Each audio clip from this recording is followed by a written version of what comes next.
Professor Shechtman, it's an honor and pleasure to be with you now as part of Artists of Science series, our signature series. Thank you, FLOGEN. You are well known everywhere, and probably the question doesn't make sense, but for general public, tell us very shortly, briefly, your field of research and your successes you achieved. Okay, how do you summarize 8 years in 1 minute? Shortly. Okay. You can take it. Right. So, very briefly, when I was young, I wanted to be an engineer. And I wanted to be not a scientist, an engineer. And I wanted to be an engineer because of a book I read by Jules Verne called Mystery Island. The hero of the book is an engineer, and I wanted to be like him. And indeed, when I reached university level, I studied mechanical engineering at the Technion in Haifa, Israel. And when I graduated, the year was 1966, I could not get a job because there was a big recession in my country and all over the world, in fact.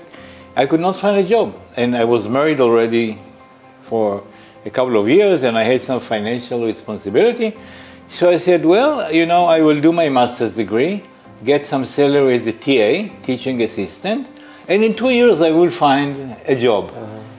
And in 2 years I did find a job, a wonderful job. But during these 2 years of my master's degree, I fell in love with science and decided, I'm going to be a scientist and continue for my PhD. So this is how it started. Going back, when I was about 7 years old, my grandfather gave me a wonderful gift, a magnifying glass, good quality. And I was walking through the fields in my town, looking for everything small, insects, flowers, everything small. And I fell in love with the world of small things. Later on, in primary school, the teacher of nature said to the student, you know, we have a microscope in school. Oh, I said, you have a microscope. Can you bring it to class? Yes, yes, yes. Next week, you know, teacher, microscope to class? Oh, yes, yes. So finally he brought the microscope to the class and he had a sample of a leaf there. And he said, Dan, you are the most interested student here, so you'll come first to look. So I go to his desk, and I look, and it was wonderful. You could see the chlorophyll moving there in the leaf. It was amazing, and I could not leave it. Teacher says, okay then, sit down, let other people, oh, wait a minute. Then I said, you know, teacher, can you bring the microscope to the class every week? He said, no, we have other subjects to talk about. Where is the microscope? In the storeroom. Can I go to the storeroom and work on it myself? He said, no, children are not allowed in the storeroom. Bad teacher. You see that a child is very interested in something, encourage him or her. Don't tell him, no, children go, what is a child? Later on, when I finished my master's degree and decided to continue my university, the Technion in Haifa in Israel, decided to buy a transmission electron microscope. The year was 1968, and they bought the first transmission electron microscope. And it was a Japanese microscope. I was there with the technician that assembled it from early morning till night. I was with him. We could not talk. He could not understand a word in English, only Japanese. So we didn't talk, but I watched what he was doing. And at the end, he said, thank you very much, and that was that.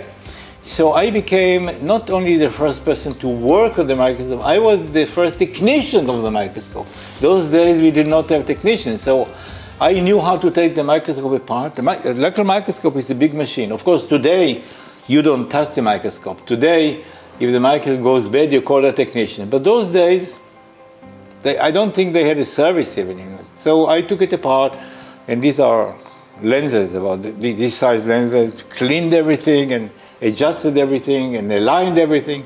So I became an expert, first of all, in the structure of the microscope, in the theory of transmission electron microscopy, and mainly in diffraction contrast. So much so that I could teach classes of transmission electron microscopy, which I did over the years in many countries. I gave classes in the theory and practice.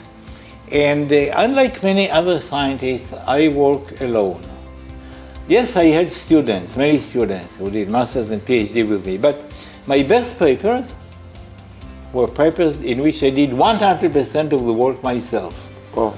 I worked as one of the important things in transmission electron microscopy is the quality of the specimen. And I worked very clean, and I knew how to prepare perfect specimens for microscopy. So over the years I studied many subjects, and in the process of our conversation I want to bring up something. The most important events in our life occur by chance. People don't realize it. People think that we are in control of our lives. Yes, we are. When you walk in the street, you make sure that you don't fall down. When you eat, you make sure that the food is okay. So you're in control. But this doesn't change your life. The changes in your life are caused by chance. A very simple example that everybody see is you meet a spouse. Is this the perfect woman for you in your life? Of course not. There is one perfect woman, but where is she? Who knows? So, you say, okay, we love each other, whatever it means, and we can get together fine, and she's nice, and I'm okay with her. Let's get married and form a family. And it works. But you meet her by chance. Perfect chance. Perfect chance. You meet her. Unless you are searching. Sorry? Unless you are searching. Wait. But even searching, still chance. Yeah. Let me give you another example. I made the discovery that make me known by working on rapidly solidified alloys. These are metallic alloys that were cooled very quickly. This is called rapid solidification. Quenching. Sorry? Quenching. It's quenching of molten material. Exactly. Very fast. Yeah. So why did I do that? Because of the following story. When I did my postdoc at Wright-Patterson Air Force Base in near Dayton, Ohio, they offered me a position. After 2 years there, they offered me a position to stay, and I didn't have any offer from my country, Israel. Although I corresponded, nobody offered me a position, and I said, okay, I will stay. And they prepared a contract for me, and by now it is 3 years that I stayed there. And then the big boss said, well, you'll be in charge of the materials group. Where are you going to take the group? I said, well, let me find out, and I'll come back to you. So I talked to many people, and one of them was a excellent scientist, a good friend who died young, a sad story, and his name was Martin Blackburn. Martin Blackburn was probably #1 expert on titanium alloys, and he was with me for 1 year there. So I met him in the corridor and I said, hey Martin, what's next in material science? What's your opinion? He said, well, I think rapid solidification. I said, okay, fine, thank you. That's it. Okay, conversation, 1 minute conversation, less than 1 minute. I go to the big boss, I said, I'm going to take a group to study rapidly solidified material. I think that this is the future. He said, fine. So without going into details, I developed this field when I came back to the Technion when they offered me a position and worked on rapidly solidified materials for many years. this is one example, and at the end, I went to my first sabbatical in 1981. I worked on rapidly solidified materials, and I made a discovery of quasi-periodic materials on aluminum 25% manganese, which was rapidly solidified. So here is one story. And I pay attention to this because it happens to us all the time, that something that you read or something, a short conversation, change your life. And so let me give you just one more example. Why did I do electron microscopy? Because, no, let me give you another example. I did my sabbatical at NBS, National Bureau of Standards. This is where I made a discovery. This is in Maryland. It's a very nice Department of Commerce laboratory. Very good laboratory, like all American laboratories are fantastic. And this is where I spent a couple of years, and this is where I made a discovery and many other things. Why did I go there? And here is the story, again by chance.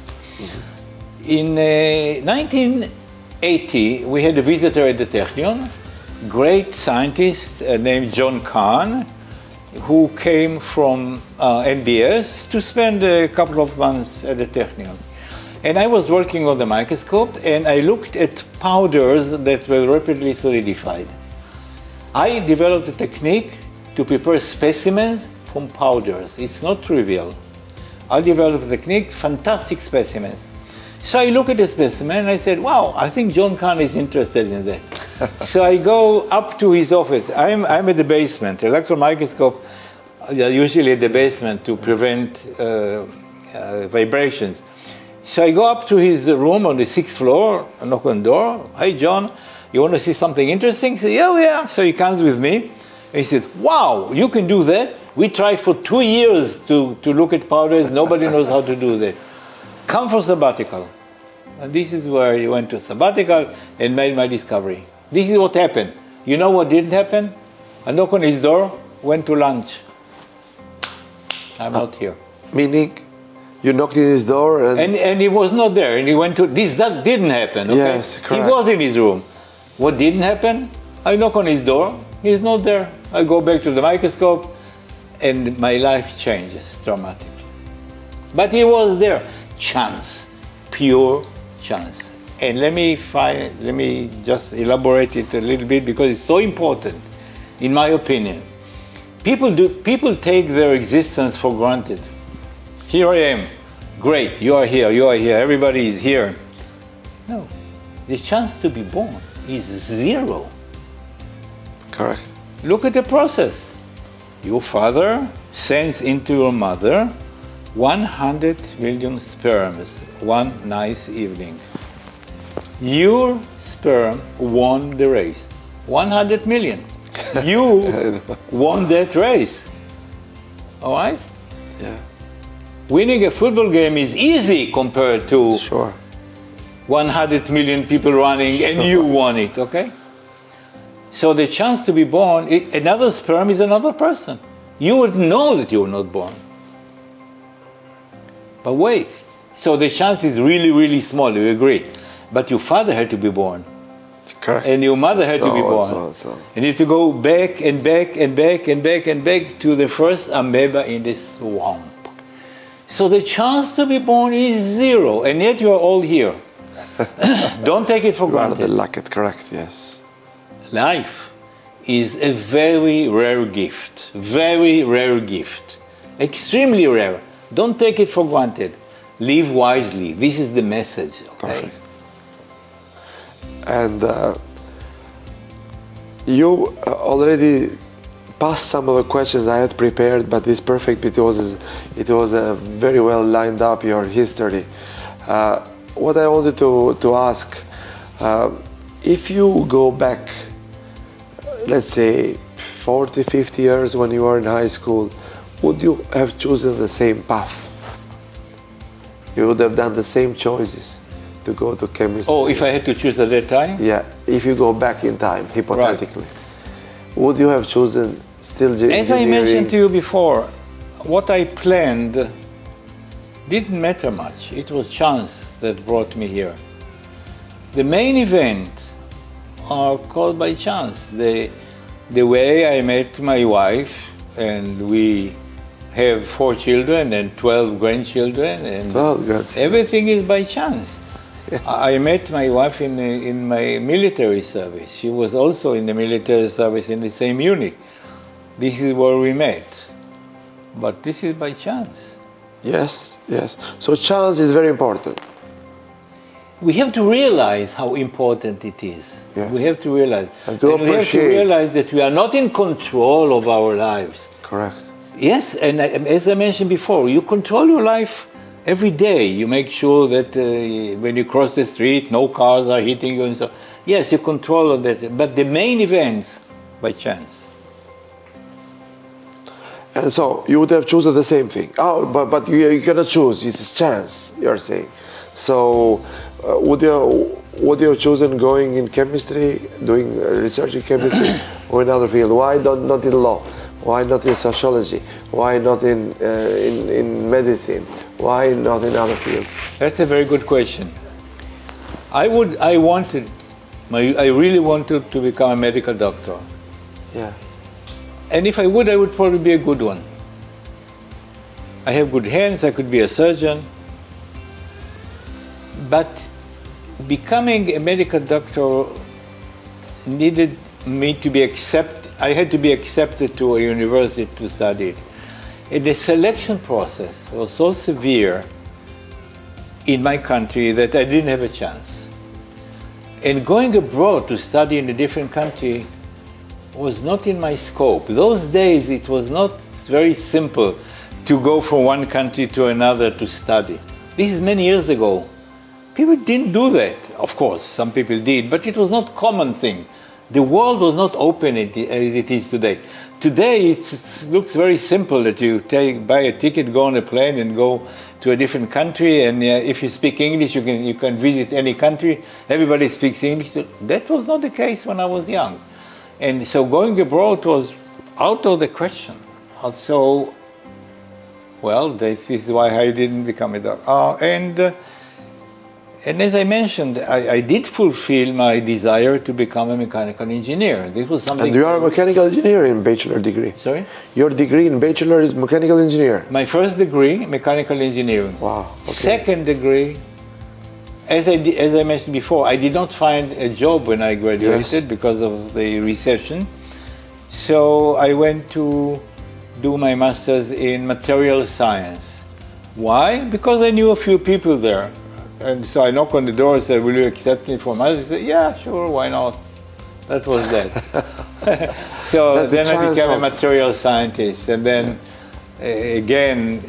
during my master's degree, I fell in love with science and decided to continue to do science. So I continued for my PhD and so on. Perfect. Now,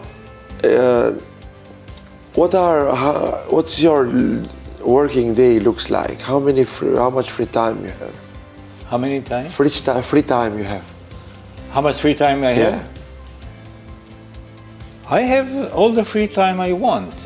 When I accept a mission to do something, it's either that I'm invited, like you invited me, so I come, or I decide to dedicate time for a mission, which I take upon myself. And let me give you some examples. During my lifetime, I had a few good ideas and I implemented them. I did it. One of them was the subject of my talk here in your conference. I opened a class at the Technion called Technological Entrepreneurship. And I told the story why I did that. It's an amazingly successful class, and it affected the country. It had an effect on my country. Technological entrepreneurship. And then there were several other, for instance, I initiated a program to teach science in kindergartens in my hometown. Nobody has done this before. It's a wonderful project, and it's an example to the world, because delegations from the world come to see it, and I take them to the kindergarten and tell them, copy it, it will be great for your country. And they do. Today, I am involved in metaverse, getting metaverse into the classroom, teaching using metaverse. And it's a project that is guided by several people. My wife is included, but several more people are included.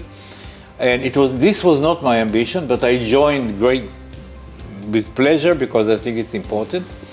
And we now, our group, joined a school system that has 58 schools, and some of them will start studying by metaverse starting December 1st to start. And the content will be created by the teachers and by the students and by our group. And so why do I do that? I think this is the future. I think that if you can see the world in 3 dimensions all around you, you learn better. And the metaverse can take you into positions that you cannot be there without metaverse, seeing everything in 3 dimensions. So I think it's a great tool for education. This is why I am there. Okay. Perfect. Now, your family is made of scientists or engineers? Your family. My family. Big family you have? Yes. Any science and engineering there? Okay. My wife is an educational psychology.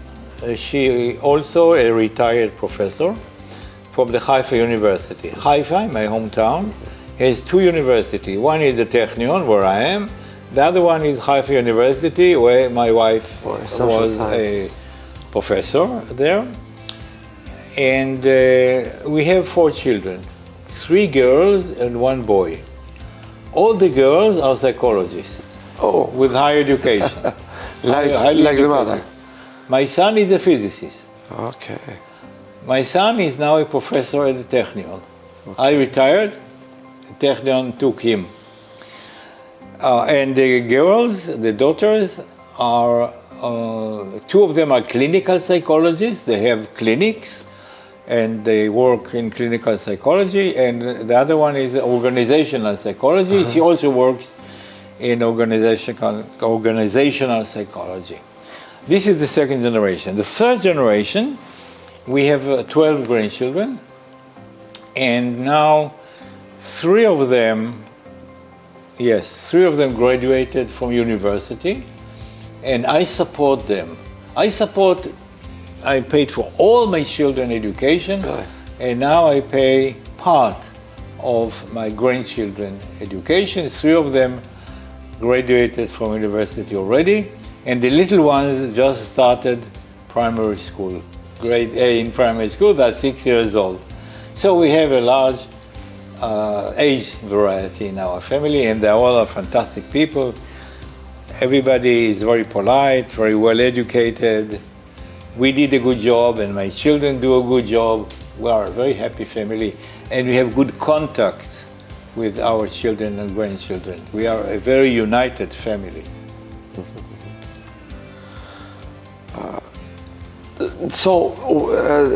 Danny, what's the best advice you can give the young generation? Why they should go to science? Okay. Why no law, sociology, social sciences in general? Okay, science is, number 1, very interesting. It is very satisfying to be a scientist. Number 2, you don't have a boss. You are your own boss. You perform your own experiments or your own calculations or your own theory. You're independent. You have a chance to teach other people from your experience and wisdom. And the salaries are reasonable. You don't make great money when you're a scientist in a university or research institute, but you have enough.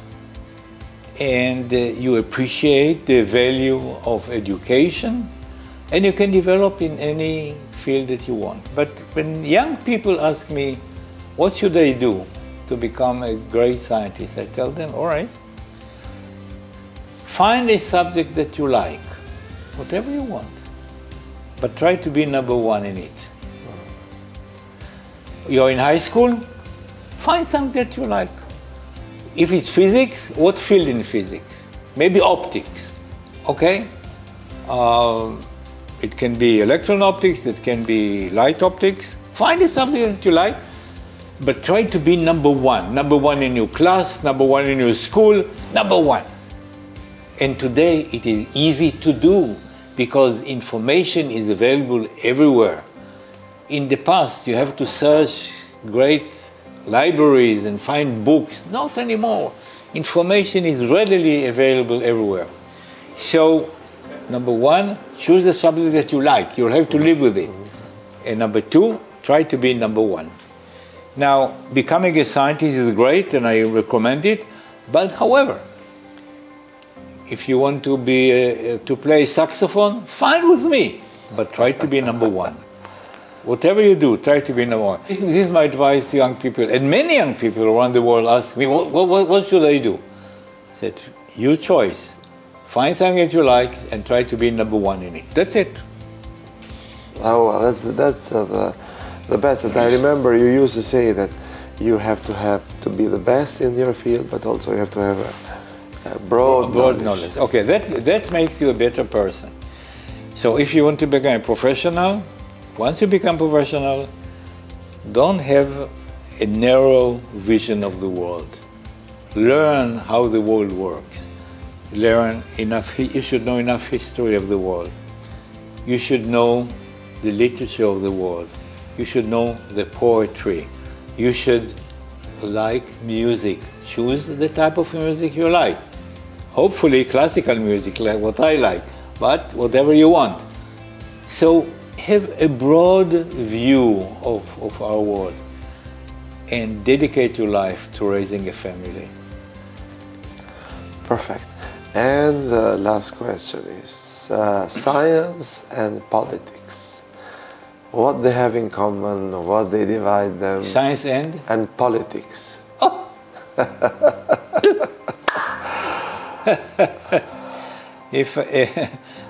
If there is one thing, if there are two subjects in the world that are far apart, really far apart, is science and politics. And let me explain you why. Science is a continuous process in which you seek the truth. Yeah. Politics is a continuous process in which you never tell the truth. Okay. So, in science, you are not dependent on anybody. It's your own success. You vote for yourself.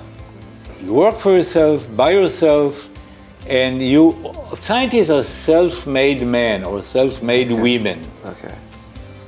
Politicians depends on the public. Okay. Not always. There are politicians who gain their position by brute force. These are the dictators of the world, and I'm sorry to say that even today there are dictators in the world. You would think that they will be gone, but no. Some of them not only control the world, but they shake the world and they shape the world. So these politics and science never meet in any way. Zero inflection, zero common points. And since you mentioned this, just very short. What's your best decision you can think you've done in life? Very short. The best decision. My best decision? I think that my best decision, which was caused by chance, was to become a scientist. And as I said before, I did not plan to become a scientist. It is facts of life that brought me to science. if when I graduated from becoming a mechanical engineer, the year was 1966, if I would find a job, I would probably be a good engineer. Yeah. Just because you didn't find a job, you became a scientist. But because I didn't find a job, I could say, okay, I didn't find a job, I will continue to seek a job until I find a job. And in a few months I will find a job. And I would find a job. But then I said, well, you know, let's wait until the situation improves and I'll do my master's degree. So I think that decision, the best decision. Most people's decisions are, this is my main message. We really do not decide our future. The future is decided by chance, but chance show you two ways. Okay, should I go here, should I go here? Then you choose. Chance brought you there. Chance brought me to So chance brought you to the intersection point. Or diversion point. Intersection or diversion. Or diversion. Yeah, yeah. So, yes, I made a decision. But why did I have to do this, to make this decision? Because I could not find a job. Yeah, because you were in the intersection. And, if I may, it's secret, nobody's hearing. What is the worst decision? What is what? The worst decision. Nobody is listening. Just the world.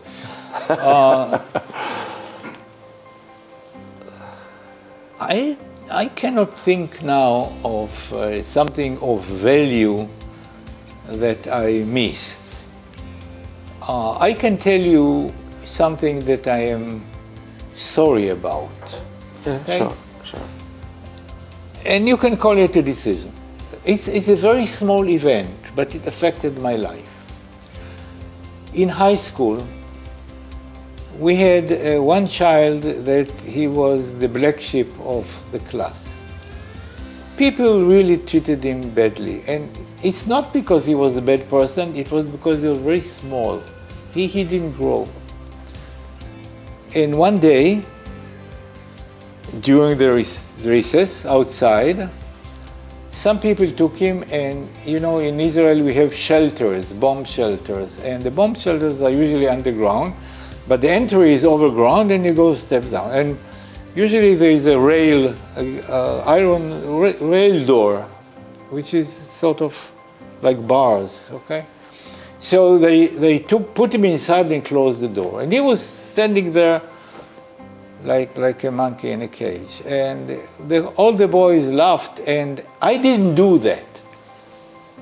But I did not protest.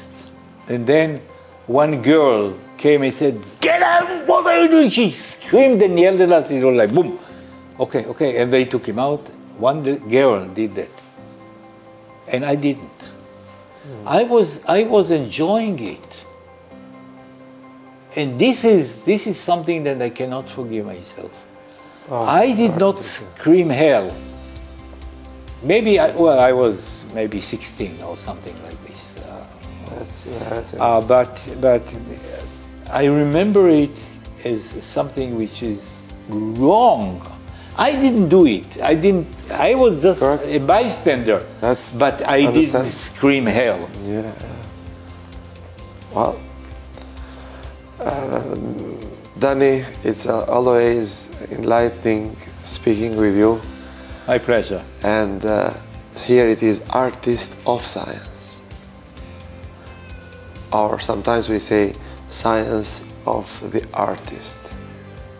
They are interchangeable or a little bit separate? You know,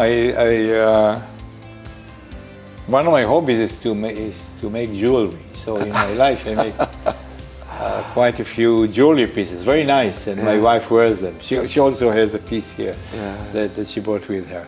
So, and this is art. I consider it art, although I look at it more as scientific technology. Scientific. I use technology to make art. Oh, well, that's it. Yeah, that's the best. That's the highlight. I use the technology to make art. Perfect. Thank you again. It's a pleasure and honor as Good always. luck, and see you soon in the next meeting. Yeah, sure. In Phuket, in Panama or in Punta Cana.